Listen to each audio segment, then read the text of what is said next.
حقیقت پلس کے معزز دوستو السلام علیکم۔ دوستو آج کی یہ ویڈیو تھوڑی مختلف ہے، دنیا کی سب سے خوبصورت ترین ویڈیو ہے آج۔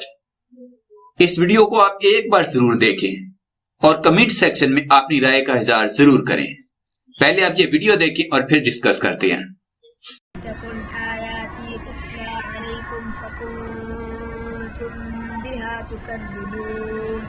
قالوا ربنا غلبت علينا شقوتنا وكنا قوما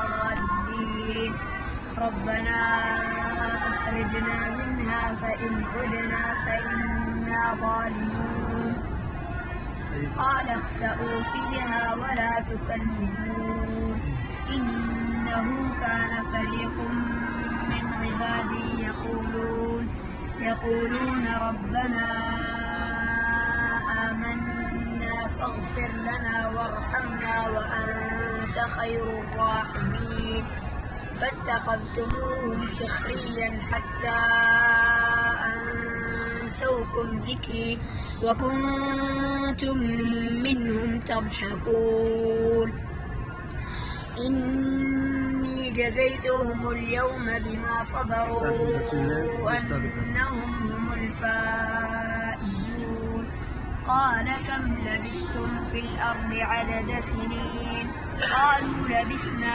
يوما أو بعض يوم فاسأل العالمين۔ دین اسلام امن کا دین ہے، وہ مذہب عقیدے اور مسلک سے بالا تر ہو کر تمام انسانیت سے محبت کا سبق دیتا ہے۔ دین اسلام صرف ہمیں انسانوں سے ہی محبت کرنا نہیں سکھاتا، بلکہ یہ بے زبان جانوروں سے نرمی کا برتاؤ کرنے، ان کا خیال رکھنے، حتیٰ کہ درختوں کا بھی خیال رکھنے کی تاکید کرتا ہے۔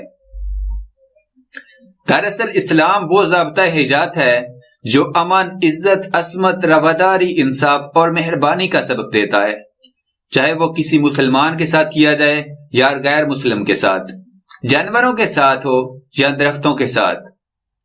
ہمارے حضور پاک صلی اللہ علیہ وآلہ وسلم کو بھی محسن انسانیت قرار دیا گیا ہے، جس کی وجہ یہی ہے کہ وہ مذہب سے بالا تر ہو کر تمام دنیا کے انسانوں اور خدا کی دیگر مخلوقات کے لیے سراپا رحمت تھے۔ حضور پاک صلی اللہ علیہ وآلہ وسلم اکثر تلقین کیا کرتے تھے کہ چونکہ جانور بھی اللہ تعالیٰ کی مخلوق ہیں، لہذا ان سے نرمی اور شفقت کا برتاؤ کرنا چاہیے اور ان کا خیال رکھنا چاہیے۔